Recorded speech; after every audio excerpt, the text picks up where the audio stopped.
తులారాశి వారికి ఈ వారం కొంత సానుకూలమైన పరిస్థితులు గోచరిస్తోంది. వ్యాపారపరంగా కొంత అనుకూలమైన పరిస్థితులు గోచరిస్తున్నాయి.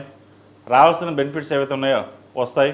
లోన్ మంజూరు అవడం కానీ, క్రయ విక్రయాలు కానీ, ఒక ఫ్లాట్ కానీ, స్థలం కానీ అమ్మి బిజినెస్ మీద ఇన్వెస్ట్మెంట్ చేద్దాం అనుకున్న వారికి కొంతవరకు అనుకూలమైందని చెప్పవచ్చు. అదేవిధంగా ఉద్యోగంలో మార్పు కోసం ప్రయత్నం చేసేవారికి మంచి మార్పు ఉంటుంది. స్థాయికి మించిన మంచి ఉద్యోగం లభించే అవకాశం కూడా గోచరిస్తోంది. ప్రమోషన్ పరంగా కూడా బాగుంది. అయితే చిన్న ఇక్కడ ఇబ్బంది ఏంటి అంటే భాగ్యంలో గురువు కంబస్ట్ అయ్యారు.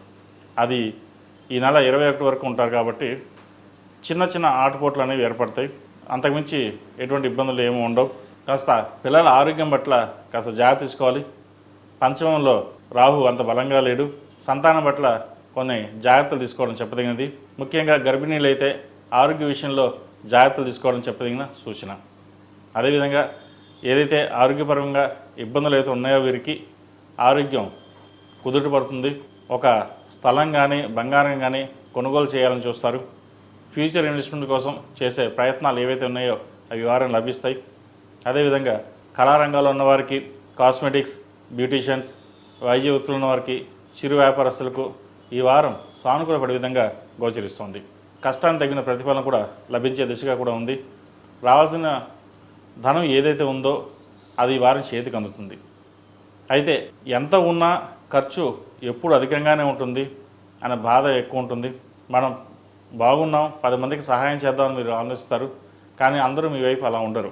మిమ్మల్ని వాడుకోవాలి, ఎంతవరకు ఉందో అంతవరకు సహాయం పొంది చూడాలని చూస్తారు తప్పితే కానీ మీకు సహాయం చేద్దామని ఎవరు ఉండరు. అది ఒక అందుకు ఇబ్బందికరంగా, బాధాకరంగా కూడా ఉంటుంది. సరే, ఏదైనా మనకి దైవానుగ్రహం ఉంది, ఆ పరమేశ్వరుడు ఉన్నాడు, నిత్యం అమ్మవారిని కొలుస్తున్నాం కాబట్టి అమ్మవారే చూసుకుంటుంది అన్న ధైర్యంతో, సంకల్పంతో ముందుకెళ్తారు. ఈ రాశిలో జన్మించిన విద్యార్థులకు కాలం అనుకూలంగా ఉంది. ఏం చేసినా మంచి ప్రయత్నాలు ఫలించే దిశగా గోచరిస్తోంది.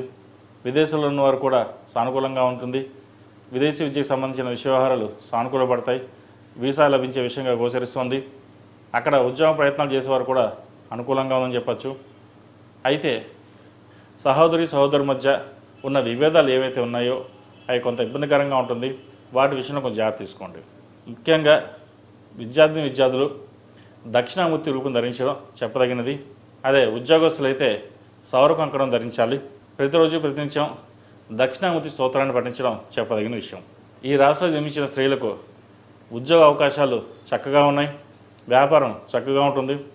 గడిచిన 4 వారాల కంటే కూడా ఈ వారం చాలా బాగుందని చెప్పచ్చు. రావాల్సిన ధనం చేతికి అందుతుంది. వ్యాపార అభివృద్ధి బాగుంటుంది. మంచి లాభాలు తెచ్చే విధంగా గోచరిస్తోంది. అయితే కొత్త ప్రాజెక్ట్ని ప్రారంభించాలనుకునేవారు, ఆల్రెడీ ప్రారంభించిన వాళ్ళకి చిన్న ఫైనాన్స్ పరంగా ఇబ్బంది ఉంటుంది. అంతే తప్ప ఎక్కడ ఏది ఆగదు. పని అనుకున్న సమయంలో పూర్తవుతుంది.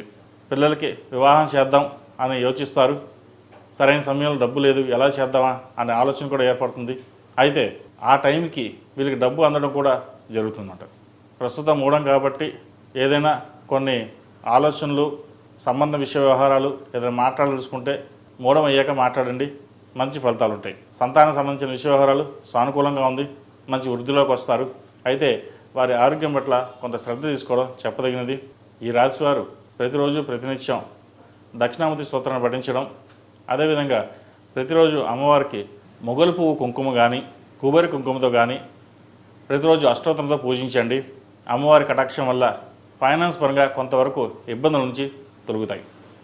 ఈ రాశిలో జన్మించిన వారికి కలిసి వచ్చే సంఖ్య 7, కలిసి వచ్చే రంగు బ్లూ.